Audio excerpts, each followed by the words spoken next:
Yes. Now 45 people in the meeting and only 6 cameras switched on. Good morning, sir. Good morning. Good morning, sir.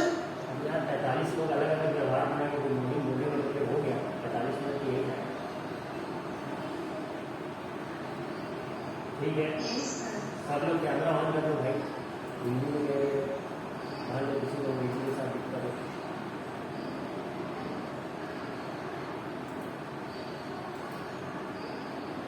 कुछ लड़कियों ने कसम खाई कि गंगा जल हाथ में लेके कैमरा में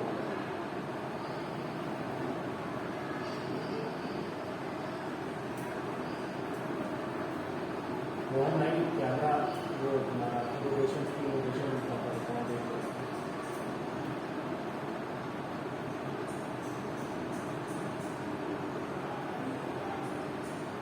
अरे 45 से 30 लोग तो कैमरा ऑन करो। फिर आगे next of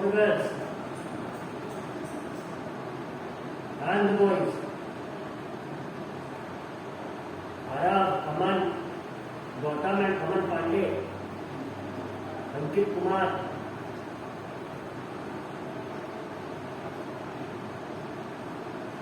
Arav Bharadwaj, are you there? मेरी आवाज आप तक जा रही है?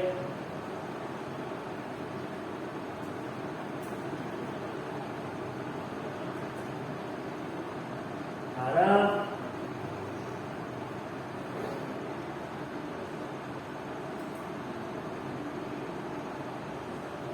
Anuradha, Athar, Vishnupadhyay, where are you?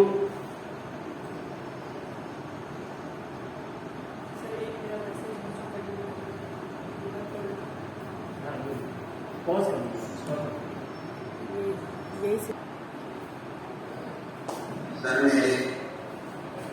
Sir मेरे भी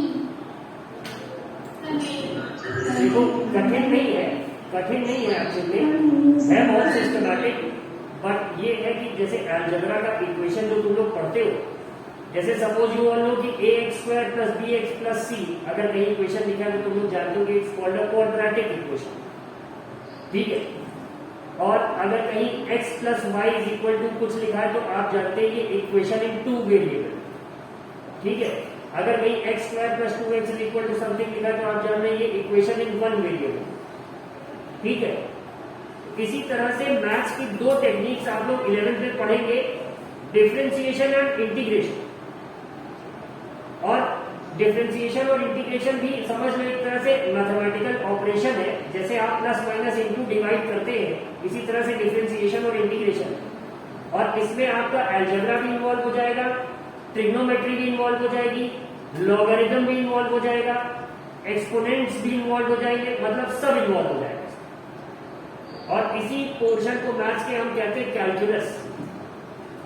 आज जितनी भी इन्वेंशंस आप देख रहे हैं, अब न्यूटन ने अगर कोई लॉ बनाया, कोई ऑब्जर्वेशन की, तो उसने एक्चुअल में एक्सपेरिमेंट नहीं किया, उसने मैथमेटिकल इक्वेशन से प्रूव किया चीजों कि मैथ्स ऐसा कह रहा है कि ये चीज इस तरह से होगी। अब जिसको वेरीफाई करना हो वो फिजिकल एक्सपेरिमेंट करके कर ले verify. I am not going to do it, I know it's correct because mathematics is telling us so. तो ये उससे क्लियर हो। आगे भी जब थोड़ा पढ़ोगे इसको तो it's actually very systematic and interesting. But हाँ, the higher you go in classes तो ऐसा समझ लो कि the number of hours you have to spend with your copy and book is obviously going to increase. ये थोड़ा सा problem हो जाता है और वो उतना दे नहीं पाते आप, क्योंकि लोगों को टिकटॉक भी बनाना है, थोड़ा घूमना फिरना भी, लड़ाई झगड़ा भी होना है, शादी पड़ रही है मौसी के लड़के की, सब बारात करना है, कथा हो रही है, रुद्राभिषेक, सत्यनारायण कथा, देवता की पूजा, लड़ाई छठ, फिर छठ हो रही है, तो बहुत you know we have a very busy schedule around. ये बकरीद भी आ रहा है, उसमें किमानी खाने जाना है, अफजालिया, तो इस तरह से तमाम चीजें चलती रहती है। क्रिसमस आ जाएगा, सब लोग चर्च चले जाएंगे, उतने क्रिश्चियन चर्च नहीं जाएंगे जितना यहाँ वाले घूमने चले जाएंगे, मोमबत्ती जला चले जाएंगे। तो ये सब है, you see we are busy people. India we have a lot of things to do apart from study and it's good actually, it's our cultural heritage, we are sort of a cosmic chaos. ये सबसे अच्छी बात है India की, इतना झाम झंझट होते हुए भी हम लोग आराम से रह लेते हैं। ये देश शांति से सो जाता है, यहाँ इंटरनल वॉर नहीं होता, ये भगवान की कृपा। Then coming back to the point, this is not a part of physics at all. और क्लास के कुछ 20 मिनट मैंने सक्सेसफुली वेस्ट कर दिए. अब देखते हैं थोड़ा सा फिजिक्स में क्या. मेरा डाउनलोड किया हुआ चैप्टर का PDF खुद का. I have to download it again. Here I go.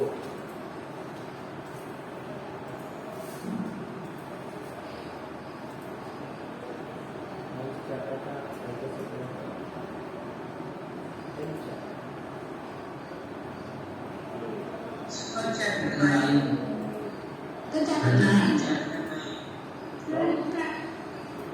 वो धीमे से अगर बोल दे जैसे टीचर इनको चैप्टर का नंबर ही पूरा कर लेता हूँ.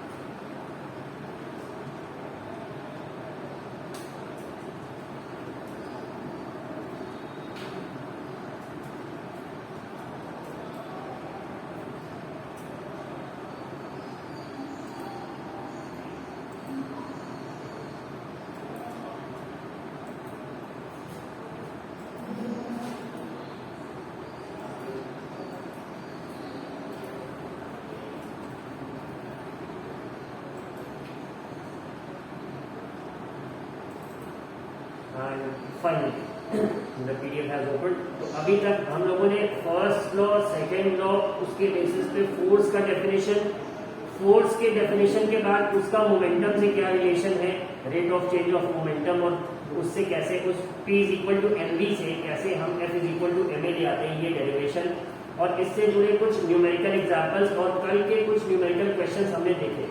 Now it's time for the third law of motion. ठीक है, थर्ड लॉ ऑफ मोशन का टाइम है, इसको भी देखते हैं.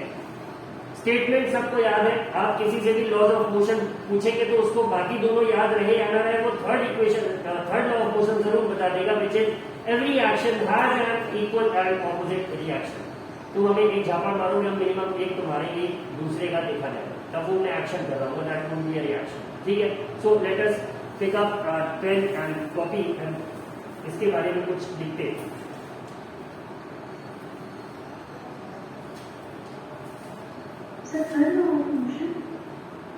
Yes, इसके अलावा एक टॉपिक है conservation of momentum, but it seems to have been removed from the syllabus. तो पहले जो सिलेबस का पार्ट है उसे कवर करेंगे, तब हम अनकवर्ड पार्ट पे आएंगे. उससे एग्जाम में क्वेश्चंस नहीं रहेंगे, बट हाँ we have received instructions to teach you that question. वो पढ़ाना है तुम्हें, भले उससे क्वेश्चन पूछा जाए या ना पूछा जाए. ठीक है, so give this heading, third law of motion, Newton's third law of motion. या एक काम करो, हाँ ये हेडिंग दे दिया ना, अब उसके अंदर एक सब हेडिंग देना, इंटरएक्शन, INTERACTION, इंटरएक्शन. ये भी एक टर्म है and it's going to help you to understand the third law in a better. ठीक है, ये समझने में आसानी है. तो इसमें लिखेंगे इंटरएक्शन के आगे, हाँ इंटरएक्शन, जो आपस में बातचीत को जैसे हम लोग इंटरएक्शन कहते हैं ना कि हमसे इंटरैक्ट कर, वही वाला इंटरएक्शन, INTERACTION, इंटरएक्शन. ठीक है, अब देखो ये नॉर्मल टर्म है, बट फिजिक्स में ये कैसे इन्वॉल्व. लिखना स्टार्ट करेंगे. The mutual influence between any two bodies, the mutual MUTUAL, mutual influence between any two bodies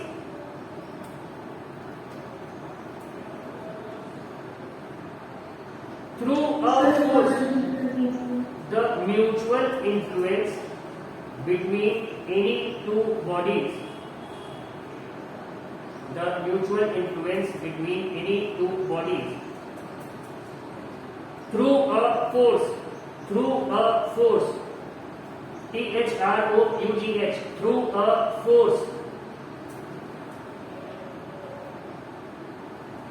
force, is called interaction, मतलब जब दो बॉडीज आपस में किसी प्रकार का कह सकते हैं कि कम्युनिकेशन करें, या वो उसका वर्ड ही वही है कि एक दूसरे पे कुछ असर करे, जिसको हम इंटरेक्शन ही कहेंगे। बट यहाँ पे मीडियम ऑफ इंटरेक्शन क्या होगा, वो होगा फोर्स का। जैसे हम और आप बात कर रहे हैं तो the medium of interaction is Hindi और इंग्लिश। तो यहाँ पे जब दो बॉडीज फोर्स के थ्रू कम्युनिकेट करें तो उसे हम क्या कहेंगे, इंटरेक्शन। ठीक है, शुक्रिया, आप बताइए।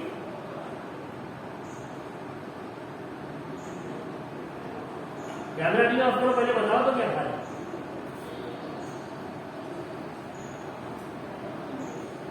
शुक्रिया।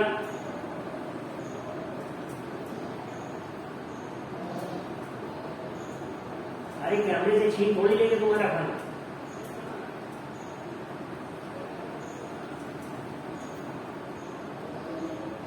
शुक्रिया।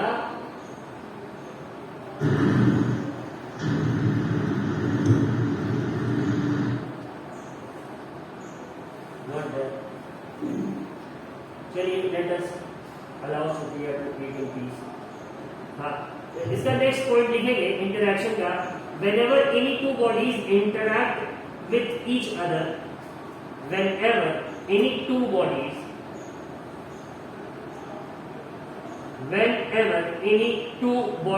interact,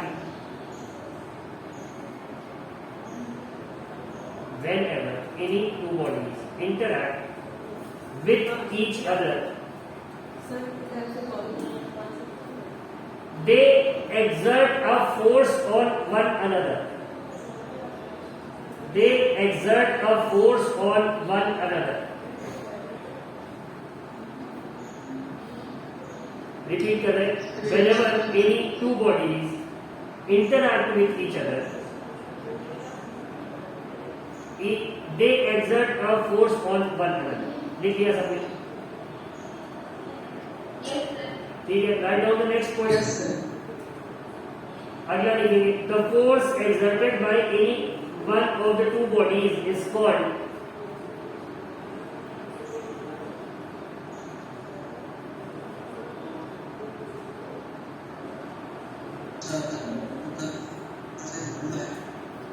कर रहे आयुष भाई, कर रहे छोटी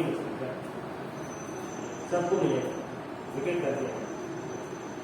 The force exerted by any one of the two bodies, the force exerted by any one of the two bodies is called action. The force exerted by any one of the two bodies is called action.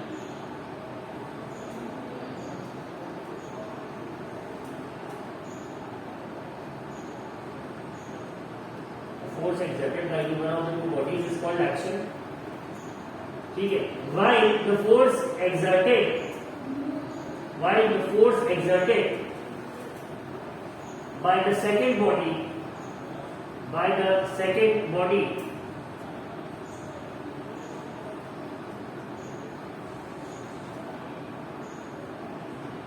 in response to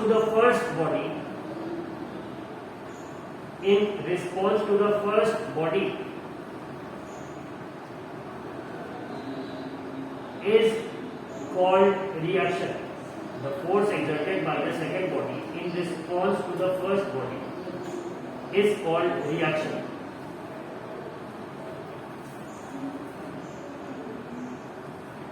Sir, एक और बार repeat कर दीजिए। Force exerted by the second body in response to the first body is called reaction. Ayush क्या 4 हो गई?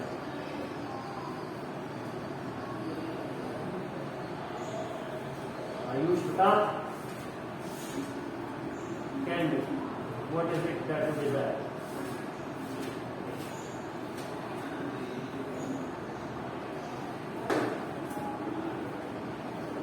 किसी ने Lucifer देखा है?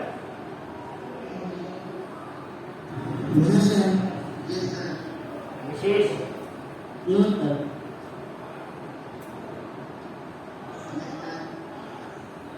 लूसीफर देखा है? अच्छा बात हो ये साले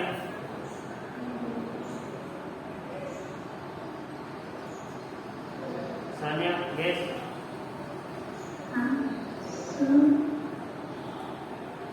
पूछो क्या पूछ रहे you want to ask something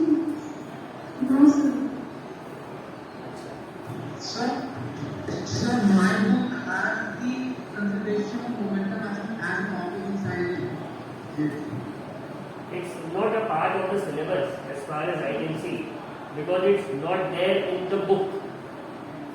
So, in my book is there. तुम्हारा एडिशन पुराना होगा मतलब if you can just download it from the NCERT website, so they must have updated it and it's not there. Sir.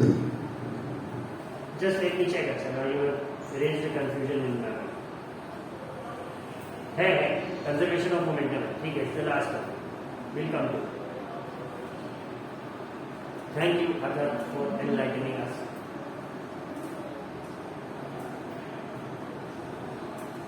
ठीक है तो ये लिख लिया सबने इतना कि दो बॉडीज अगर इंटरैक्ट कर रही है through a force we call it interaction ठीक है इन्फ्लुएंस कर रही है एक दूसरे को थ्रू अ फोर्स तो वो कहेंगे इंटरैक्शन और इसमें से अगर ये दोनों एक दूसरे को इन्फ्लुएंस करेंगी तो दे एक्सर्ट अ फोर्स जिसमें से जो फर्स्ट बॉडी अप्लाई करेगा उसे एक्शन कहेंगे जो सेकंड बॉडी अप्लाई करेगा उसे रिएक्शन कहेंगे इतना हमने लिख लिया ठीक है now right the last point action and reaction act simultaneously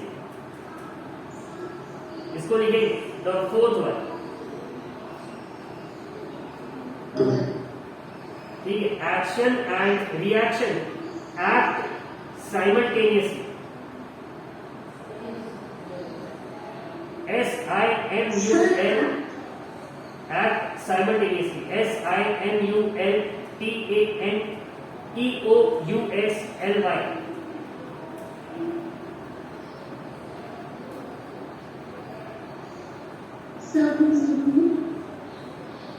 action and reaction act simultaneously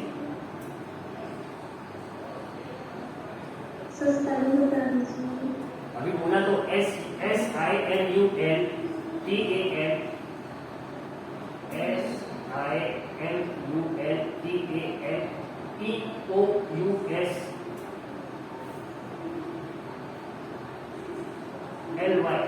simultaneously bracket में लिखना at the same time bracket में लिखना at the same time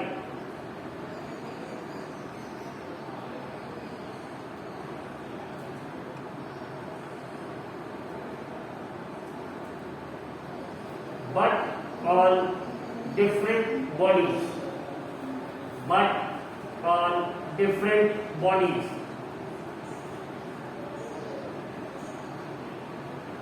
but on different bodies ठीक है एक ही समय पे एक्ट करेंगे लेकिन अलग अलग बॉडी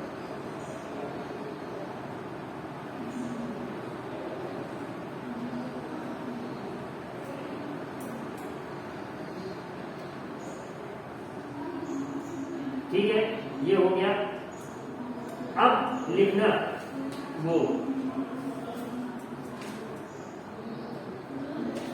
जो स्टेटमेंट है न्यूटन्स लॉ लिखेंगे whenever two bodies interact with each other whenever two bodies interact with each other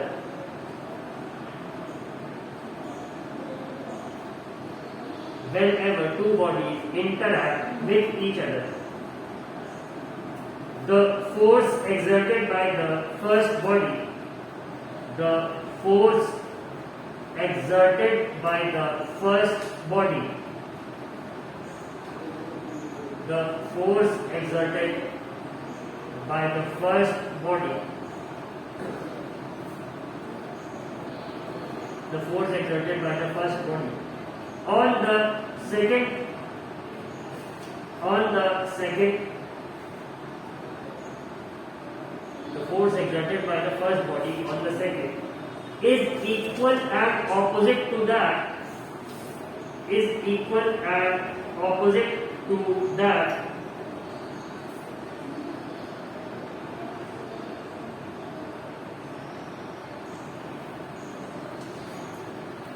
is equal and opposite to that exerted by the second body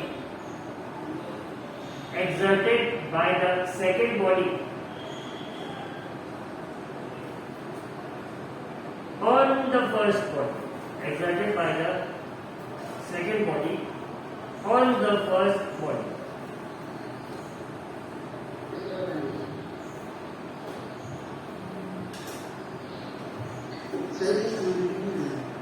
नहीं यार, हम यूट्यूब पर पेटिंग करते हैं।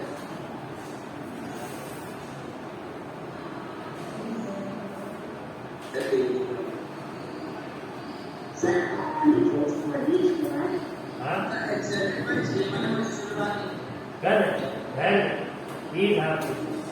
I'm repeating it for you once again. Starting से सुनिएगा. Whenever two bodies interact with each other, the force exerted by the first body on the second is equal and opposite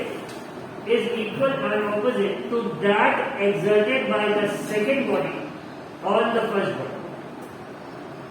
Is equal and opposite to that exerted by the second body on the first body. इतना लिख दिया सबने? ये कह रहे हैं कि जब दो बॉडीज का फोर्स के थ्रू इंटरेक्शन होता है तो जो पहली बॉडी दूसरे पे फोर्स लगाती है वो इक्वल एंड ऑपोजिट होगा। मतलब जो सेकंड बॉडी फर्स्ट पे फोर्स लगाएगी वो इक्वल एंड ऑपोजिट होगा किसके? जो फर्स्ट ने सेकंड पे लगाई। अब इसके अगले लाइन में लिखना, to every action there is an equal and opposite reaction. Excuse me, sir. Yes, excuse. Sir, equal to opposite reaction. मतलब वेक्टर के उसमें अगर सपोज ए फोर्स जो है ए से बी के डायरेक्शन में एक्ट कर रहा है या नॉर्थ से साउथ एक्ट कर रहा है तो दूसरा वाला एग्जैक्टली साउथ से नॉर्थ एक्ट करेगा जो रिएक्शन फोर्स हो।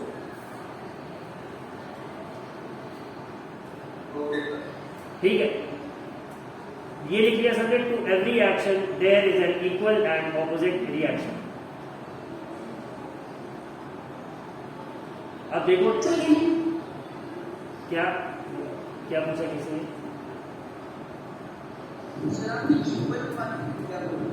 To every action there is an equal and opposite reaction. To every action there is an equal and opposite reaction.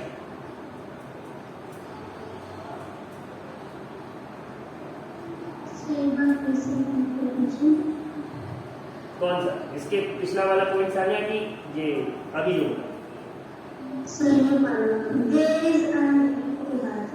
there is an equal and opposite reaction.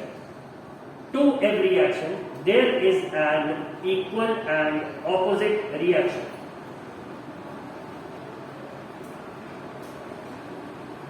Third law of Newton. Newton's third law of motion. अब देखो कायदे से तो ये जो आखिरी statement लिखा है बुक्स में आप यही लिखा हुआ है, बट ये लॉ सिर्फ इतने तक सीमित नहीं है। अगर इसका इन डिटेल एनालिसिस करेंगे तो अभी तक जो मैंने आपको 4-5 पॉइंट लिखवाया है वो उसका इन डिटेल एक्सप्लेनेशन। अब अगर किसी ने आपसे पूछा मुझे बताओ Newton third law of motion, तो तुमने बता दिया। अब उसके बाद वो अगर कोई क्रॉस क्वेश्चन करता है so you now have the answers to all the questions that can be put up. Exam में अगर 1 नंबर का क्वेश्चन आता है या 2 का आता है तो आपको खाली लास्ट वाला लिखना स्टेटमेंट, ठीक है, क्योंकि लॉ का स्टेटमेंट लिखा है। क्या देवांश भाई? नो सर, मैं यस सर बोलूँगा। अच्छा, आप हाँ नहीं कर रहे, धन्यवाद समर्थन के लिए। ठीक है, तो इसके बाद जो हाँ एक छोटी सी चीज और लिख लो, अगला हेडिंग के लो इम्पल्स, IMPULSE। ये भी एक क्वेश्चन है, आमतौर पे पूछ लिया जाता है कभी, हालांकि अब तो सिलेबस कंटिन्यू है।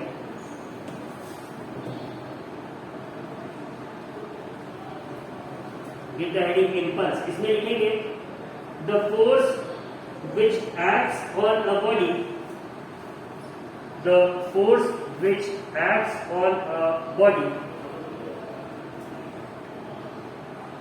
the force which acts on a body for a very short time, for a very short time, for a very short time. Repeat करें, the force which acts on a body for a very short time, but produces a large change, but produces a large change, but produces a large change, but produces a large change in momentum of the body, large change in momentum of the body.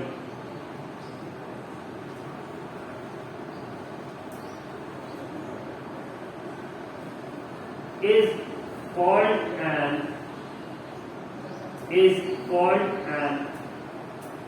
impulsive force, is called an impulsive force.